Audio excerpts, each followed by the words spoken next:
There's a moment I think many of us recognize when everything in life looks fine, but something inside feels slightly off. Not enough to explain, maybe just enough to notice. You're going through your day, doing what needs to be done, and still wondering, why do I feel this way when nothing is wrong? If you've ever had that quiet disconnect between your life and yourself, this conversation is for you.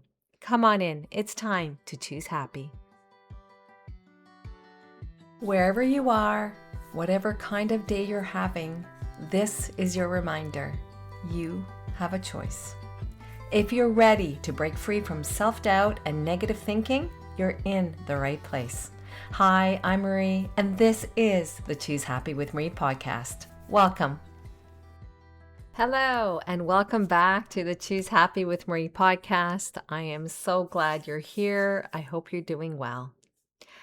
I don't know where you're listening to this show today. Maybe you're out for a walk. Maybe you're driving to the cottage. Maybe you're sitting in your backyard with your morning coffee before everyone else wakes up. I know I really love that moment. Summer has a way of giving us little pockets of quiet that the rest of the year doesn't always allow. And it's in those quiet moments that something interesting can happen.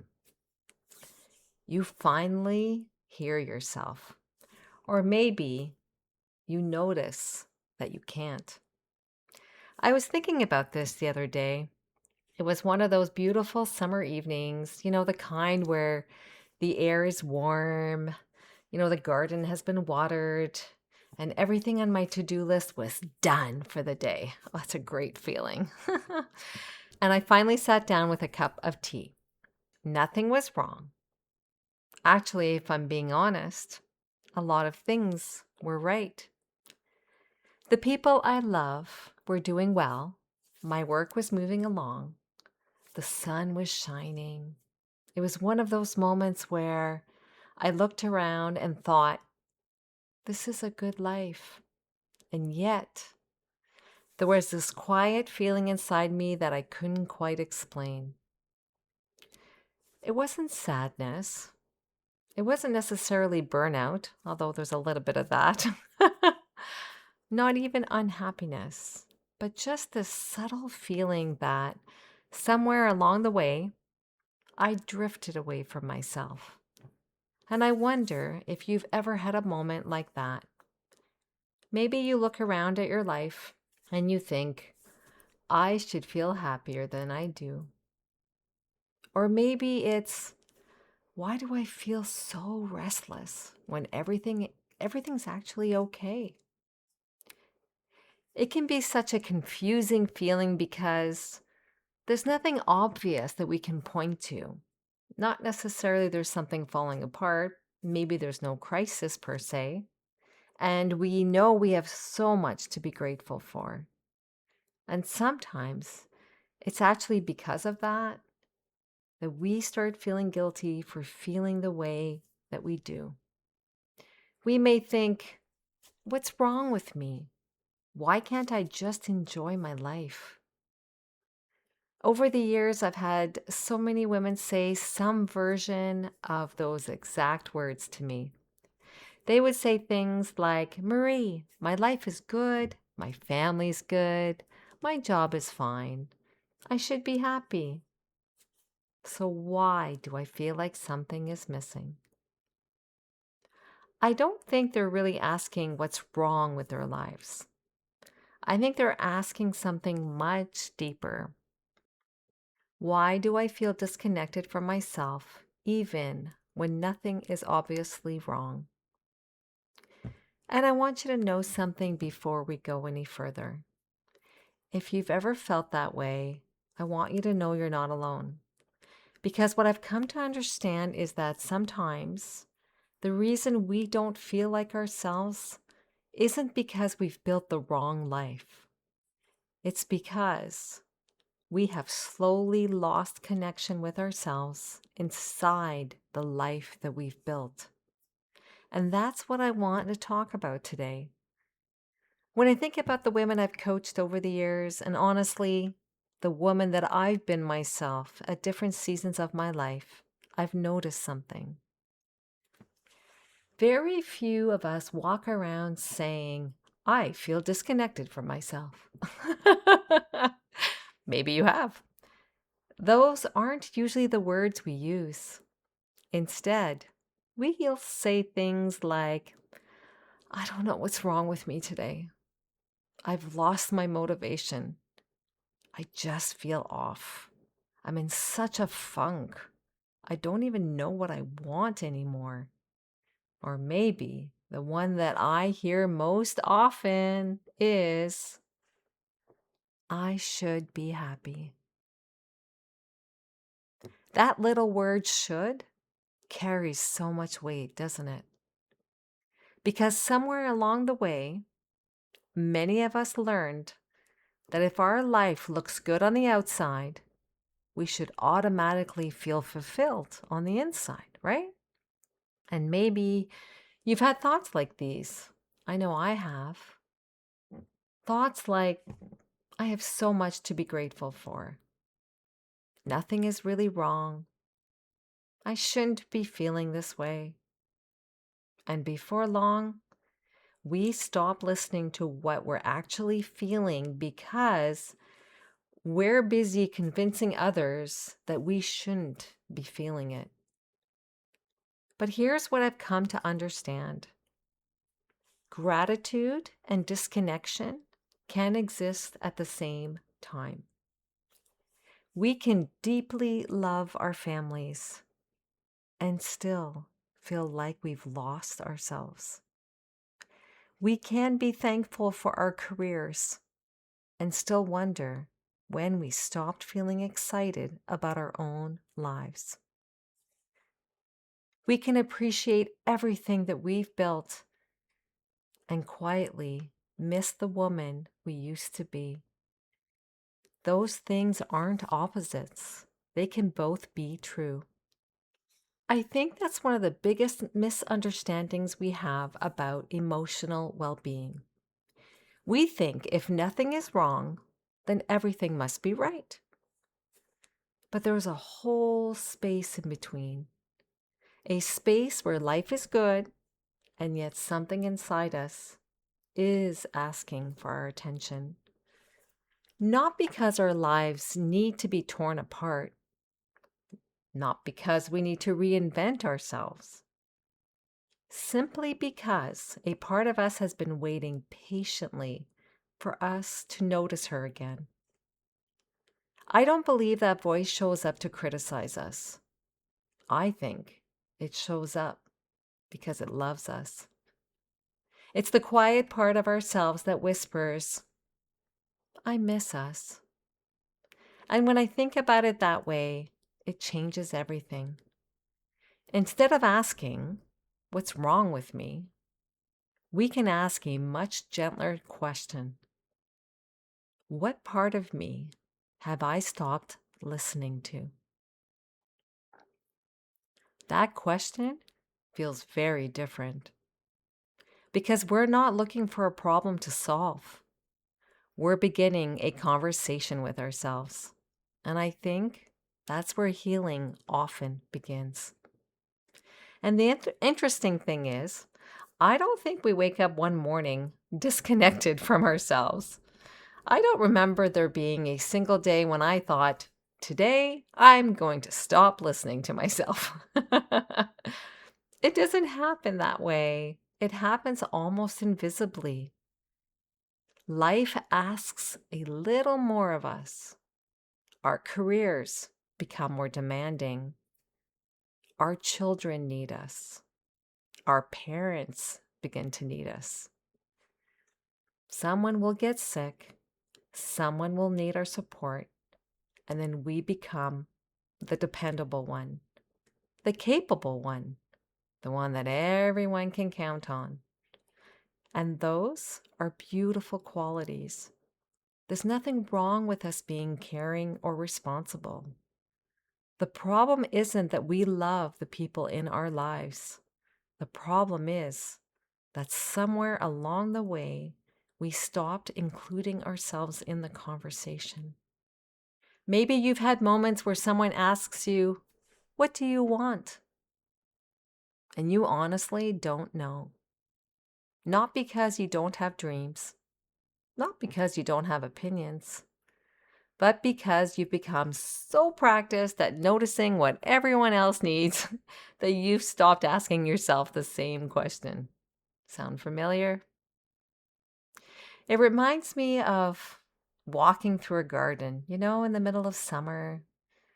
At first, everything is growing exactly as you hoped for, you know?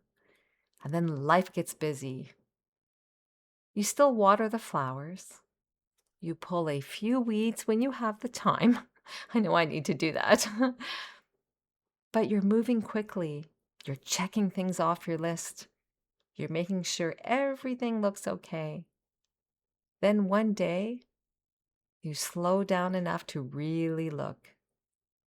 You notice a few plants may need more attention than you realized. Some flowers have stopped blooming. A few weeds have quietly taken over a corner that you hadn't looked at in weeks. It didn't happen overnight. It actually happened little by little. I think our relationship with ourselves is often like that. We don't lose ourselves in one dramatic moment. We lose ourselves in the accumulation of very ordinary days. Days where we keep saying, "I'll think about that later. I don't have time right now. Maybe after this project. Maybe after the kids are older. Maybe after things settle down." Until one day we look around at our life, a life that we've worked so hard to build, and realize we've become a stranger to ourselves inside it. If that's where you are today, I hope you'll hear this with so much compassion. You didn't fail. You adapted. You did what you believed you needed to do, as I did, and as I have. You loved your family. You showed up. You carried responsibility and you kept going. The beautiful thing is that if disconnection happened one small choice at a time, connection can begin the very same way. Not through one huge life change, although, if you need that in your life, and that's happening, but through one small moment of remembering yourself. And I think that's where hope begins. So I hope you feel a little hope right now. And I want to go into, what does this kind of disconnection actually feel like? Because I've been talking about it and you're like, "Okay, Marie, this is great, but what does it feel like?" I think we miss it because we don't see the signs of disconnection. We keep looking for a big sign that something is wrong. But often it shows up in much quieter ways. Maybe you've noticed it's becoming harder to make decisions. Not because the decisions are bigger necessarily, but because you second guess yourself after you've made them. You wonder if you've made the right choice. You ask other people what they think. You look for reassurance that you're doing the right thing. And somewhere along the way, you begin trusting everyone else's opinion a little more than your own. Or maybe you've noticed that when someone asks, "What do you want?" you don't have an answer right away. You know what your partner wants. You know what your children need. You know what your coworkers are hoping for. But when it comes to yourself, you pause. Not because you don't have preferences, but because you haven't asked yourself that question in a very long time. Sometimes it shows up as restlessness. Everything in your life is moving along just fine, and yet you can't shake that feeling that something is missing. You can't quite put your finger on it. You just know that something feels off. And maybe the hardest one of all is you keep waiting for your real life to begin. You tell yourself, maybe after this busy season, maybe after I retire, maybe after the kids are older, as though the life you're living right now is just the waiting room. I've caught myself doing that too. And every time I do, it's a gentle reminder that I've stopped being fully present in the life I'm living today. I think that's one of the quiet costs of becoming disconnected from ourselves. We stop living from the inside out. Instead, we start living from the outside in. We let our schedules tell us who we are. We let our responsibilities tell us what's important.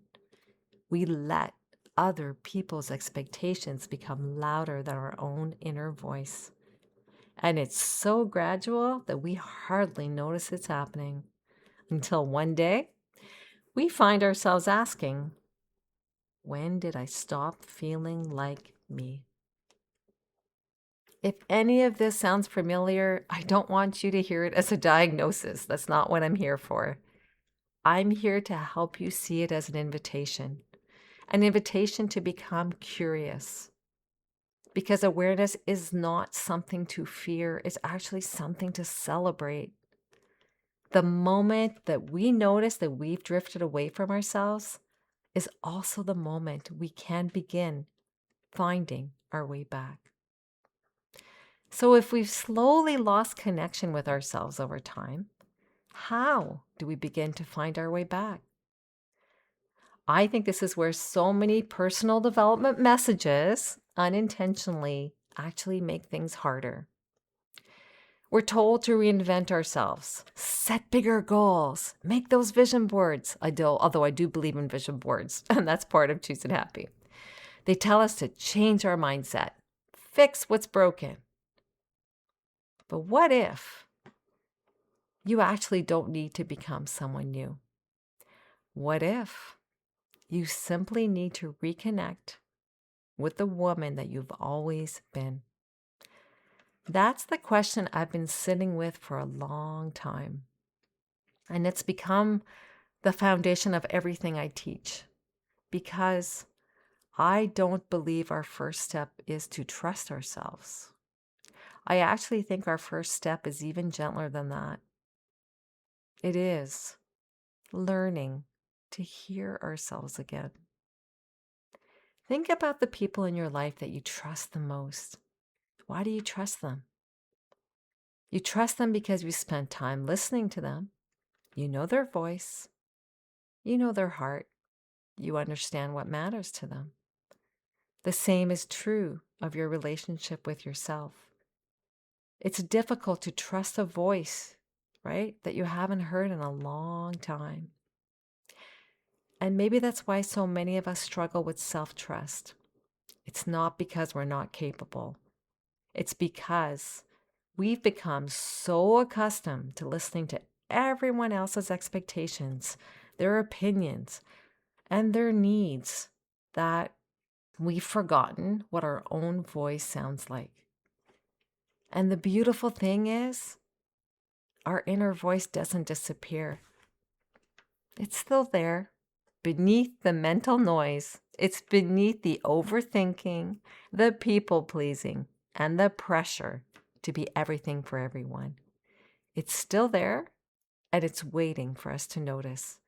It's waiting for us to ask the question, how am I really? Not the question that we give a friend because we didn't want to burden her. It's not a question we would post online.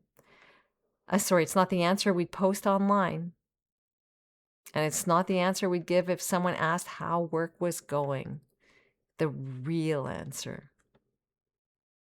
We don't have to fix everything before we start listening. We don't have to have a 5-year plan, although those are, useful, they're helpful. We don't have to quit our jobs, move across the country, or completely reinvent our lives. Sometimes the bravest thing that we can do is simply becoming curious. Curious about what we're feeling, curious about what we've been ignoring, and curious about what our hearts have been trying to tell us.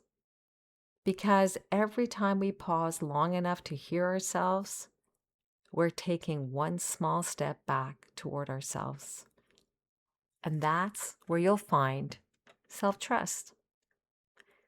Not with certainty, but with listening. Before we end today, I just want to leave you with a simple reflection. If anything in this episode resonated with you, I don't want you to rush to figure it all out. You don't need to immediately start fixing anything. I don't want you to turn this into another thing you need to work on. Just notice something. Notice if there was a moment today where you thought, oh, I think I felt that. Or I didn't realize there was a word for this, for what I've been feeling. Or maybe if you say, Marie, this feels like me. Because that moment of recognition matters. That's often where we begin. Not with change, but with awareness and with hearing ourselves just a little more clearly than before. And if you're in that place right now, if something in this conversation felt like it was speaking directly to your experience, I want you to know this is exactly what we explore together inside what I call the Choose Happy world. I share reflections like this through my email list, gentle reminders, small shifts in perspective, just ideas that help you come back to yourself in the middle of a busy life. If you'd like to join me there, you can find the link in the show notes. I'd love to stay connected with you in this way. And until next time, remember, choosing happy isn't about pretending everything is perfect. It's about hearing yourself so that you can trust yourself, so that you can start choosing yourself. One small, honest moment at a time. Wishing you a wonderful week. Take care.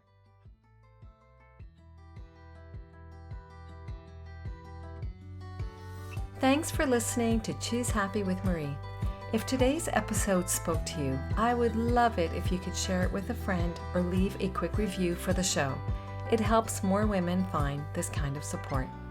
Remember, you don't have to overhaul your life to start feeling better. You just have to choose happy right where you are, one choose happy choice at a time. I'll see you next time. Take care.